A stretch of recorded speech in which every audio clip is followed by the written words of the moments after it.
Dans le cadre des Journées européennes du patrimoine, la CCPOM et le Cap Horn ont proposé ce week-end toute une série de manifestations.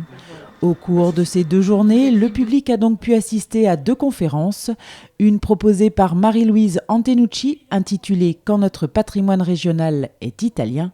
et une autre avec l'historien Jean-Jacques Sitek, intitulée « Le monde de l'usine de Romba », qui a expliqué le fonctionnement de l'usine entre 1888 et 2011 à travers son histoire, ses conditions de travail et son paternalisme. Il était peut-être intéressant de parler de l'intérieur de l'usine, travailler, une formidable aventure humaine, n'est-ce pas, qui a duré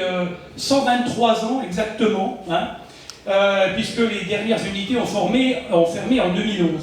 Un café nostalgique animé par Marcel Coche était également proposé, permettant ainsi d'échanger sur ses expériences, ses anecdotes sur l'usine, le tout autour d'un café et dans une ambiance chaleureuse et familiale. Les personnes présentes ont pu également participer à des animations créatives avec l'atelier de dessin animé par Charlie Zanello qui proposait d'imaginer les portes de l'Orne dans le futur,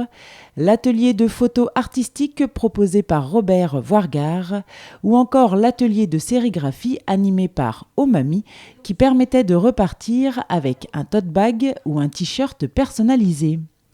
Roland Thomassin était aussi présent pour faire découvrir sa maquette animée qui retrace les différentes étapes du processus de fabrication de l'acier. Il y avait aussi des expositions photos sur le passé sidérurgique de Romba, intitulée « L'usine d'agglomération de Romba, hier, aujourd'hui et demain »,